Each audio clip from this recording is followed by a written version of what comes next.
बोले हमारी तो श्रद्धा ही नहीं है। तो बोले अश्रद्धया देयम, श्रद्धा नहीं है तो भी दो।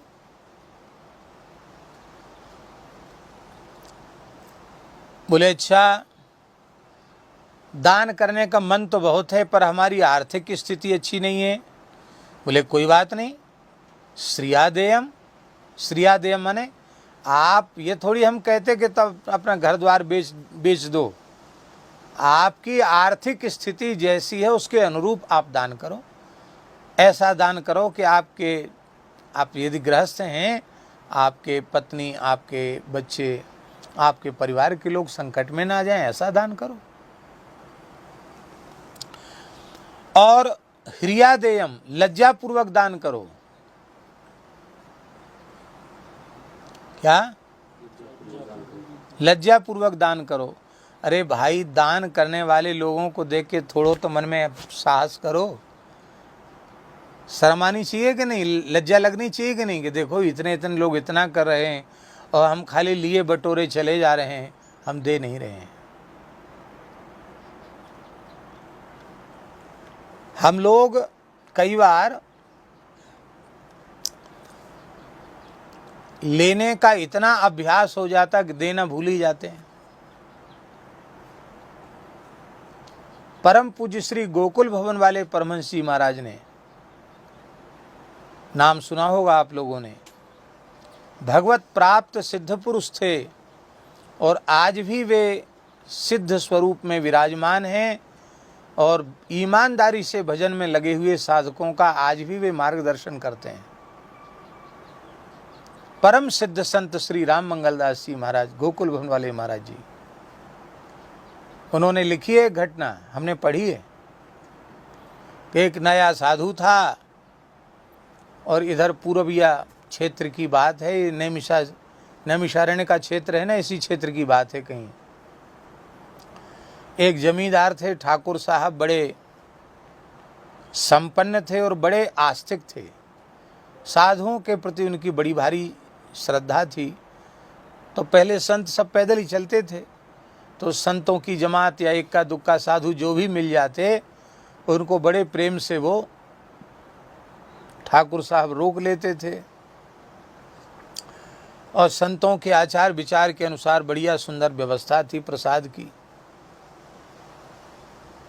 पवित्र ब्राह्मण रसोई बनाता था, तो दिन में तो कच्चा प्रसाद, दाल भात फुल्का साग, ये सब 4 पदार्थ, और रात्रि में वो ब्यारू कराते थे ठाकुर साहब, बढ़िया अधौटा दूध, खूब गाय खूब भैंस उनके यहाँ थी, एक गुड़ की ढेली और अधौटा दूध और खूब बढ़िया गरम गरम खिली हुई घी की पूड़ी। मिलावटी घी तो था ही नहीं उस ज़माने में, घर में उनके खूब घी था।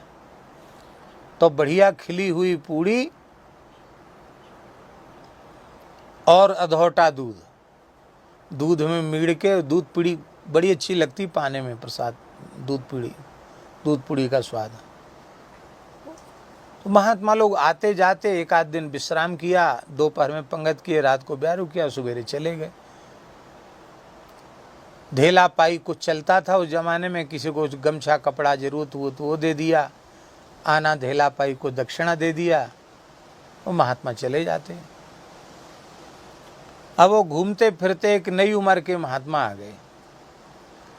उनको लगा भैया धक्का खाए तो बहुत जगह, ये बहुत अच्छी जगह मिल गई, काम धंधा कुछ करना नहीं पड़ता है, बढ़िया दोपहर में सुंदर सुंदर रसोई, दिव्य, खूब आड़े हाथ घी परोसा जाता है, और शाम को अधौटा दूध और पूड़ी। और स्थानों में जाओ तो वहाँ कैंकरे करना पड़ता है, सेवा करना पड़ती है। उस सेवा करने का उनका बिल्कुल भाव नहीं था, मन नहीं था। वो सोचते हम काम करते तो घर में ही क्यों ना रहते, इसलिए तो घर छोड़े हैं, अब यहाँ भी साधु में आके बहुत काम धंधा करना पड़ता है। बोले ये जगह अच्छी है, वहाँ रह गए। महात्मा अच्छे थे, भजनानंदी थे, शांत थे, खूब राम राम करते थे, और ठाकुर साहब भी बड़े प्रसन्न हुए कि नए संत कम से कम कोई एक संत ऐसे आए तो सही जो हमारे यहाँ ठहर गए। बड़े आदर से उन्होंने एक स्वतंत्र कुटिया दे दी, महाराज इसमें रहो, प्रेम से भजन करो, आपको कोई कष्ट नहीं। दोपहर में अपना प्रेम से एक बार प्रसाद पा लेते, शाम को तो अधोटा दूध और पूड़ी और गुड़ मिलता ही था। एकादशी को फलाहार की व्यवस्था हो जाती। वहीं वे रह गए।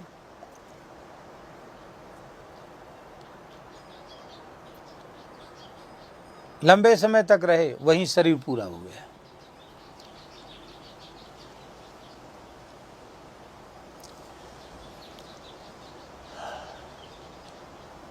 अब वो उसी घर में बैल बने। गाय के पेट से बछड़े के रूप में जन्म हुआ। बड़ा सुंदर बछड़ा, देखने में सफ़ेद एकदम, ऊंचे कद का, डील डोल का बछड़ा। अरे बोले वो तो बहुत बढ़िया बैल बनेगा, ये आगे चल कर के बहुत खेती में काम करेगा, बड़ा बढ़िया नस्ल का। तो पहले तो सांड से बैल बनाया गया बदिया करके, और बैल बनाने के बाद, बैल बनाने की प्रक्रिया भी बड़ी कठोर होती है। इसलिए सूरदास जी ने कहा भजन बिन बैल बिराने हुई हो। तो बैल बनाने की प्रक्रिया भी बड़ी कठोर होती है। अब वो तो बेचारे पूर्व जन्म का तो अभ्यास उनका सुख भोगने का था, इस जन्म में बड़ी मार पड़ी उनको। तो अब बैल तो बना दिए गए, नाथ भी डाल दी गई, लेकिन काम नहीं करें, ना हल में चलें, ना बैलगाड़ी में चलें ही नहीं, बैठ जाएं, गर्रा बैल की तरह बैठ जाएं। तो अब ठाकुर साहब थे, वो थोड़ी करते थे काम। नौकर चाकर तो क्रूरता और कठोरता करते। एकाध बार ठाकुर साहब को पता चला तो उन्होंने, अरे बोले कोई बात नहीं, एक बैल काम नहीं करता तो मत करने दो, दर्शन ही तो है। तब जाके थोड़ा बहुत अत्याचार बंद हुआ, लेकिन अब उपेक्षा हो गई। काम करने वाले बैल को तो बढ़िया दाना पानी मिलता है, और जो बैल काम नहीं करता है उसको सूखा भूसा डाल दिया जाता है। नौकर तो ऐसे ही करते कि नहीं। अब उनको तो दूध पूड़ी खाने का अभ्यास पूर्व जन्म का, उनको सूखा भूसा बहुत खराब लगे, रोवे वो। संतों की जमात आई। जमात के जो महंत जी थे वो सिद्ध पुरुष थे। ठाकुर साहब ने कहा महाराज क्या करें, हमारे यहाँ का एक बछड़ा है, हमारे अपने घर का ही बछड़ा है, अपनी गौ माता के बछड़ा है, देखने में बड़ा सुंदर, खूब खिलाई पिलाई की, लेकिन काम नहीं करता है, और ये नौकर चाकर अत्याचार भी करते हैं। और मैंने मना तो कर दिया, लेकिन हम तो बड़े दुखी हैं। हम मर गए, वो कहीं इसको बेच दिया तो लोग गलत हाथों जाएगा ये, हम बड़े इसकी चिंता रहती है हमको इसकी। तो संत ने देखा, देखते हुए सिद्ध पुरुष थे, वो पूर्व जन्म तक देख लिया उन्होंने। बोले तुम्हारे बैल को हम बिल्कुल ठीक कर देंगे, हम एकांत में इसके पास कुछ देर रहेंगे। ठीक है महाराज। बाबा जी चले गए। बोले देखो महाराज, खाए पिए खूब, दूध मलाई पूड़ी हलवा खूब खाए और भजन भी किए, लेकिन इतना दान जीवन भर ग्रहण किए, पर किसी को न शरीर से सेवा की, न तन से सेवा, न मन से सेवा, न धन से सेवा।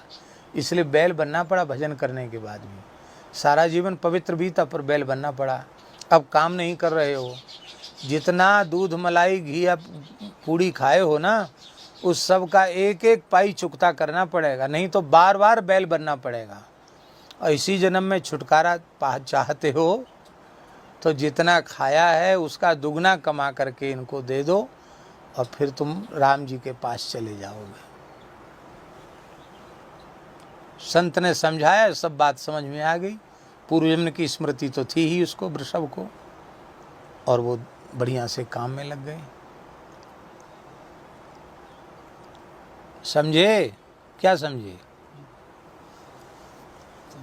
हम लोग सोचते हैं कि हमको मुफ्त में बढ़िया भोजन मिल गया, बढ़िया कपड़ा कंबल कमंडल मिल गया, दक्षिणा मिल गई, और हम सेवा में उसको नहीं लगाते हैं और स्वयं भी सेवा नहीं करते हैं, तो उसका भी भार हमारे सिर पर रहता है, उसको भी हमें चुकाना पड़ता है। इसलिए भगवत प्राप्ति जिनके जीवन का लक्ष्य है, ऐसे संत तो उनकी आवश्यकता की पूर्ति हो रही है और उससे अधिक कोई उनको देता है तो वो नहीं लेते हैं। अब मान लो उसने ज़बरदस्ती दिया कि नहीं आप तो ले ही लो, ये दुखी ना हो जाए इसके लिए ले लेते हैं, पर उतनी देर के लिए अपने पास रखते हैं जब तक कि कोई ज़रूरतमंद उनके सामने ना आ जाए। कोई ज़रूरतमंद सामने तत्काल उसको दे देते हैं, भार अपने सिर पे नहीं रखते हैं। इसलिए देना सीखो।